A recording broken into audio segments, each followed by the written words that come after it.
Hello students, in this video we will discuss about functions in C language. C functions can be classified into two categories, namely library functions and user defined functions. We have already discussed about use of library functions, which are used to carry out various mathematical functions and commonly used operations or calculation such as printf function and or scanf function. However, C allows programmers to define their own functions for carrying out various individual tasks. A C program can be modularized through the intelligent use of such functions. Now, advantage of function. Advantage of functions. First one is avoid repetition of codes. Second one is increase program readability. Third one is divide a complex program into simpler one.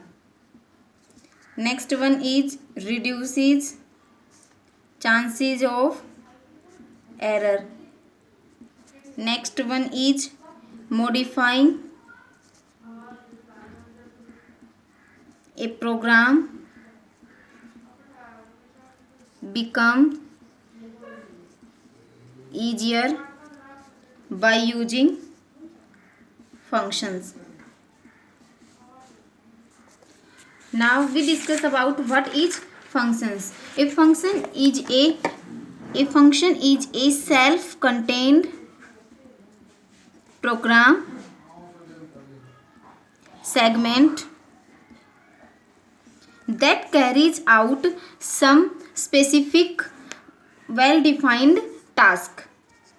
A function is a self-contained program segment that carries out some specific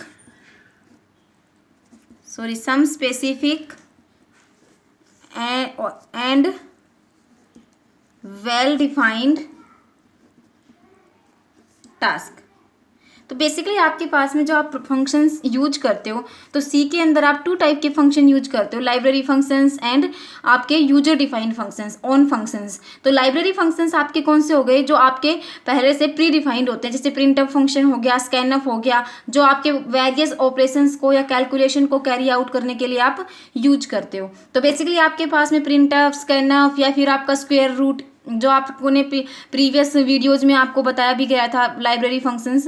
लेकिन जो आपके user defined function होते हैं, तो basically आपके user defined function आप use करते हो. तो अगर एडवांटेज की बात करें तो आपके रिपीटिशन ऑफ कोड, अगर आप किसी प्रोग्राम में स्क्वायर रूट फाइंड आउट करना चाहते हो, फैक्टोरियल फाइंड आउट करना चाहते हो, तो बेसिकली आप क्या करते हो, फंक्शन कॉल करते हो, और उसका जो कोड है वो बार बार अगर आपको कॉल करना है तो आप बार बार बस सिर्फ फंक्शन कॉल करोगे, उसका जो कोड है उसको बार बार रिपीट नहीं करोगे. तो फंक्शन की हेल्प से आप जो कोड की रिपीटिशन होती है वो आप अवॉइड कर सकते हो.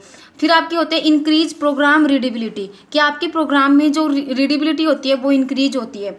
जो आपके कॉम्प्लेक्स प्रोग्राम है आप उसको सिंपल में क्या कर सकते हो, कन्वर्ट कर सकते हो फंक्शन की हेल्प से. कैसे, कि आपके पास में वो कोई भी फंक्शन आपने डिफाइन किया और उस फंक्शन को आप क्या करो, सिर्फ फंक्शन कॉल कर रहे हो, और वो चाहे प्रोग्राम आपका कॉम्प्लेक्स से कॉम्प्लेक्स हो, लेकिन आप क्या करते हो, सिंपली फंक्शन कॉल करते हो, और जो फंक्शन की कोडिंग है वो आप इनसाइड प्रोग्राम भी कर सकते हो और आउटसाइड प्रोग्राम भी कर सकते हो. तो reduce chances of error, modify a program become easier by using function. तो बेसिकली आपके फंक्शन क्या होते हैं, फंक्शन आपके सेल्फ कंटेंट सेगमेंट होते हैं जो आपके कैरी आउट करते हैं सम स्पेसिफिक या आपके वेल डिफाइंड टास्क को, कि आपके पास में आपने एक स्पेसिफाइड टास्क, आप फैक्टोरियल फाइंड आउट करना चाहते हो तो एक फैक्टोरियल आपका क्या हो गया, स्पेसिफिक और वेल डिफाइंड टास्क हो गया, तो उसको कैरी आउट करने के लिए आपने क्या फंक्शन कॉल किया, फैक्टोरियल फंक्शन आपने डिफाइन किया और उसको आपने कॉल किया। तो बेसिकली आपके पास में जब आप यूजर डिफाइंड फंक्शन आप यूज करते हो तो यूजर डिफाइंड फंक्शन के लिए आपके पास में 3 थिंग्स होती हैं जिनको आप यूज करते हो। First one is function definition, second one is function call, third one is function declaration. Okay, हम firstly discuss about function definition. Function definition, function definition आपके क्या होते हैं कि आपके फंक्शन डेफिनेशन या फंक्शन इम्प्लीमेंटेशन वो आपके 6 टाइप के एलिमेंट्स होते हैं जिनका आप यूज करते हो। तो जिसमें आप क्या आते हैं, first one is name of the function, second one is data type of the function, third one is parameter list, fourth one is declaration of local variables, fifth one is statement block,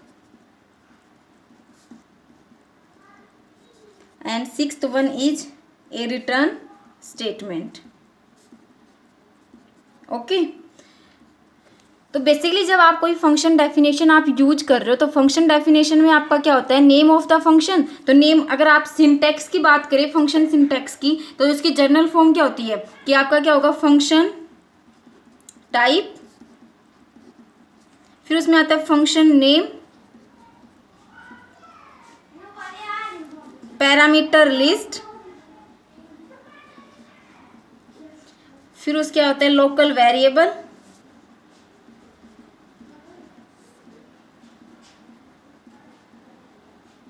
फिर आपका होता है statement block, फिर आपका आता है return statement.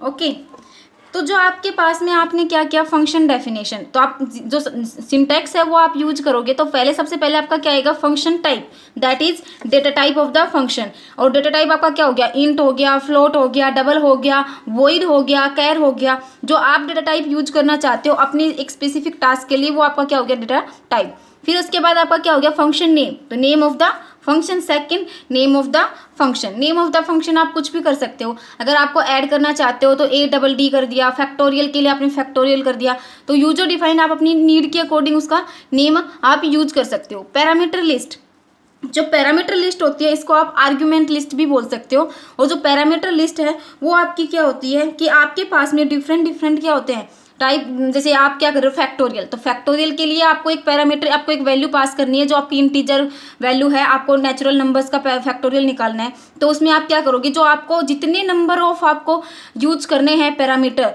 वो आप इसमें क्या करोगे, एज ए आर्ग्यूमेंट वैल्यू आप इसमें पास करोगे, पैरामीटर लिस्ट। फिर आपका होता है लोकल वेरिएबल डिक्लेरेशन।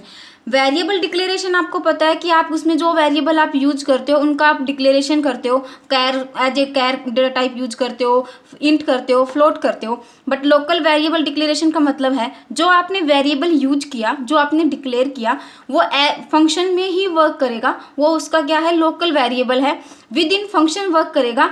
जब आप फंक्शन से बाहर आ जाओगे तो वो वेरिएबल वर्क नहीं करेगा। तो local variable with in function work करते हैं जहां आपने डिक्लेयर किया, लेकिन जैसे ही आप वहां से बाहर आते हो, एग्जिट करते हो, वहां पे उनका कोई यूज नहीं होता।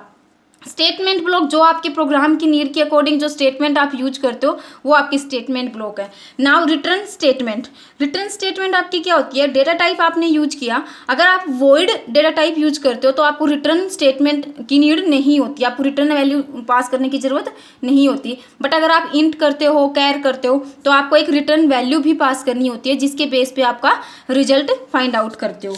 तो बेसिकली आपको जब ये 6 पैरामीटर आपने यूज किए तो ये 6 पैरामीटर आपके जो एलिमेंट हैं उनको आप 2 पार्ट्स में भी क्या कर सकते हो, इनको क्लासीफाई कर सकते हो। First one is function header, second one is function body. अब फंक्शन हेडर में आपके कौन कौन से आते हैं, फंक्शन टाइप, फंक्शन नेम और पैरामीटर लिस्ट।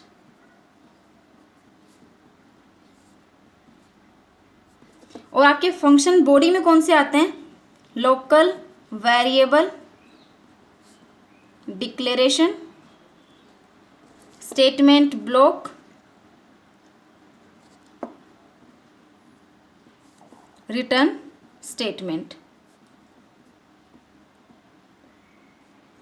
ओके, तो जो आपके फंक्शन हेडर है उसमें आपका फंक्शन टाइप हो गया कि आपको कौन सा फंक्शन आपको वैल्यू पास करनी है, जो आपके फंक्शन नेम हो गया, पैरामीटर लिस्ट हो गई, फंक्शन बॉडी है उसमें आपका लोकल वेरिएबल डिक्लेरेशन हो गया, स्टेटमेंट ब्लॉक हो गया और रिटर्न स्टेटमेंट हो गया। जो आपने फंक्शन डेफिनेशन की 6 आपने क्या किए थे, 6 एलिमेंट में आपने डिफाइन किया था, उनको आपने 2 कैटेगराइज में क्लासीफाई किया है, वो है function header and function body. जो आपके आर्गुमेंट लिस्ट और पैरामीटर लिस्ट होता है वो आपके जो आप यूज करते हो is a pair of parenthesis होता है आपका, contain the name of formal parameter to the function if any. जो आपके पास में फॉर्मल पैरामीटर है उनको आप क्या करते हो, पास करते हो। बेसिकली आपके पास में जो आपका पैरामीटर लिस्ट है वो आप कैसे यूज करते हो, जैसे फ्लोट आपको निकालना है पावर, तो आप क्या करोगे, डबल एक्स इंट एन, कि आपको क्या करना है कि कोई आपको पावर फाइंड आउट करना है, आपके पास में कोई वैल्यू है x, उसकी पावर आपको निकालनी है इंट n, उसकी पावर आपने 2 की या 3 किया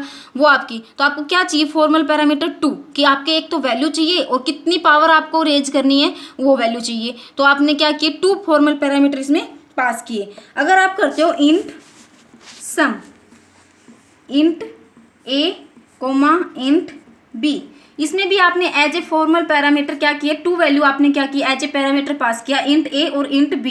क्यों, क्योंकि आप सम फाइंड आउट करना चाहते हो ए और बी का। अगर आपको क्वाड्रिक इक्वेशन फाइंड आउट करनी है, सपोज करो फ्लोट, तो उसमें आप क्या करोगे, int A comma float B comma float C, कि आपके पास में जो आपने यूज किया क्वाड्रिक उसमें आपको 3 पैरामीटर्स चाहिए थे पास करने के लिए, एक्स की square plus x plus constant value, तो उसके लिए आपने क्या किया कि 3 पैरामीटर इसमें पास किए। तो जो आप पैरामीटर वैल्यू आप इसमें पास करते हो वो आपके प्रोग्राम की नीड के अकॉर्डिंग होता है कि आप कौन से प्रोग्राम में क्या फंक्शन यूज करना चाहते हो, जो फंक्शन है वो उसकी वर्किंग क्या है उसके ऊपर डिपेंड करता है कि जो आपका पैरामीटर लिस्ट है, जो फॉर्मल पैरामीटर है वो आप कौन सी पैरामीटर लिस्ट, आर्ग्यूमेंट लिस्ट इसमें पास करोगे। बाकी आपका फंक्शन टाइप हो गया, जो डेटा टाइप है वो, फंक्शन नेम जो आप कुछ भी आप यूज करना चाहते हो, जो आपका आइडेंटिफायर नहीं होना चाहिए, कोई वैलिड आइडेंटिफायर फंक्शन नेम है वो आपका एक वैलिड आइडेंटिफायर हो। फिर आपका पैरामीटर लिस्ट है जो आपने फॉर्मल पैरामीटर पास किया, लोकल वेरिएबल डिक्लेरेशन जो आप वेरिएबल डिक्लेयर कर रहे हो जो आपको चाहिए उसके अकॉर्डिंग, स्टेटमेंट ब्लॉक है जो आपका कंप्यूटेशन कर रहा है, जो आपका वर्क कर रहा है, रिटर्न स्टेटमेंट है जो आपका डेटा टाइप है उसके अकॉर्डिंग जो आपका रिटर्न वैल्यू होगा वो इसमें पास करोगे। अगर आपका इंट फ्लोट डबल है या कैर है तो आपको रिटर्न स्टेटमेंट की नीड होती है। अगर आपका डेटा टाइप क्या है, वॉइड, अगर आपका डेटा टाइप वॉइड है तो आपको रिटर्न स्टेटमेंट करने की नीड नहीं होती है। Okay, and next one is function body. Function body में वही लोकल डिक्लेरेशन हो गया, स्टेटमेंट ब्लॉक हो गया, रिटर्न स्टेटमेंट हो गया। बाकी accessing a function we will discuss in the next video, and that's all for today.